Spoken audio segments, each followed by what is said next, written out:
ಅದನ್ನ ನೋಡಿ ಅದು ಕೆರೆ ತರ ಕಾಣಿಸುತ್ತೆ. ಆಕ್ಚುಲಿ ಅದು ಕೆರೆ ಅಲ್ಲ, ಸಕಲೇಶ್ಪುರ ಆಗಿರಬಹುದು ಅಥವಾ ಕಾಫಿ ಬೆಳೆಯೋ ಎಲ್ಲರಿಗೂ ಕೂಡ ಯಾವ ಗುಂಡಿ ಅಂತ ಗೊತ್ತಿರುತ್ತೆ. ಅದು ಕಾಣಿಸ್ತಾ ಇದೆಯೋ ಗೊತ್ತಿಲ್ಲ, ಆ ಕಡೆ ಹೋಗಕ್ ಭಯ ಆಗುತ್ತೆ. ಆಕ್ಚುಲಿ ಅದೇನ್ ಗುಂಡಿ ಅಂತ ಅಂದ್ರೆ ಕಾಫಿ ಪಲ್ಪರ್ ಆಗಿ ಅದರಿಂದ ನೀರೇನ್ ಬರುತ್ತಲ್ವಾ ಅದನ್ನ ಈ ಗುಂಡಿಗೆ ಬಿಡಲಾಗುತ್ತೆ.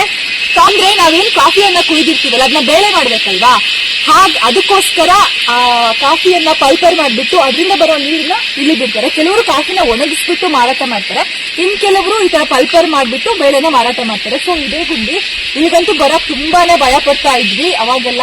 ಗುಂಡಿ ನೋಡಿದ್ರೆ ಭಯ ಆಗ್ತಿತ್ತು, ಯಾಕಂತಂದ್ರೆ ಈಗ ತುಂಬಾ ಬೆಕ್ಕುಗಳೆಲ್ಲ ಬಿದ್ದು ಸತ್ತೋಗಿತ್ತು. ಹಾಗಾಗಿ ಬಟ್ ಇವತ್ತು ವಿಡಿಯೋದಲ್ಲಿ ತೋರ್ಸೋಣ ಅನ್ನೋಕ್ಕೋಸ್ಕರ ಇಷ್ಟೊಂದು ಇಷ್ಟಕೊಂಡಿದ್ವಿ. ಇವಾಗ ಮಳೆ, ಸೊ ಹಾಗಾಗಿ ಆ ಬಣ್ಣ ಕಾಣಿಸ್ತಿದೆ.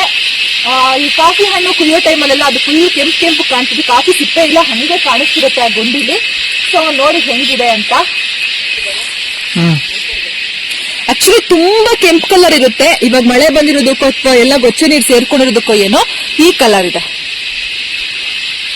ಕಾಣಿಸ್ತಾ ಇದೆಯಲ್ಲ ಅದು ಚೌಡಮ್ಮನ ದೇವಸ್ಥಾನ. ಈ ಎಸ್ಟೇಟ್ಗೆ ಅದು ಒಂದು ಚಿಕ್ಕ ಗುಡಿ ಇದ್ದಂಗೆ. ಅಲ್ಲಿ ವರ್ಷಕ್ಕೆ 3 ಸಲ ಪೂಜೆ ಆಗುತ್ತೆ. ದೀಪಾವಳಿ ಟೈಮಲ್ಲಂತೂ ಸಿಕ್ಕಾಪಟ್ಟೆ ಗ್ರ್ಯಾಂಡ್ ಆಗಿ ಪೂಜೆ ಮಾಡ್ತಾರೆ. ತುಂಬಾ ಜನ ಬರ್ತಾರೆ. ಏನಾದ್ರು ಹಕ್ಕೆ ಇದ್ರೆ ಬೆಳ್ಕೊತಾರೆ, ಬಳೆ ಇರ್ತಾರೆ, ಕೋಳಿ ಕುಯ್ತಾರೆ, ಹಾಗೇನೆ ಪ್ರಸಾದ ಎಲ್ಲ ಕೊಡ್ತಾರೆ. ಇಲ್ಲಿ ತುಂಬಾ ಚೆನ್ನಾಗಿರುತ್ತೆ. ಇವಾಗ ಟೈಮ್ 6 ಗಂಟೆ ಮೇಲಾಗಿದೆ, ಹಾಗಾಗಿ ನಾವಲ್ಲಿ ಹೋಗಲ್ಲ. ಯಾಕಂತಂದ್ರೆ ಭಯ ಆಗುತ್ತೆ, ಸೋಂಕೇನಾದ್ರು ಆಗುತ್ತೆ ಅಂತ.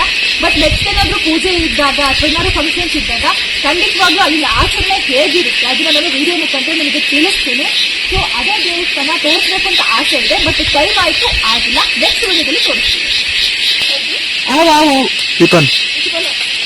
ಓಕೆ, ಅಲ್ಲಿ ಕಾಣಿಸ್ತಾ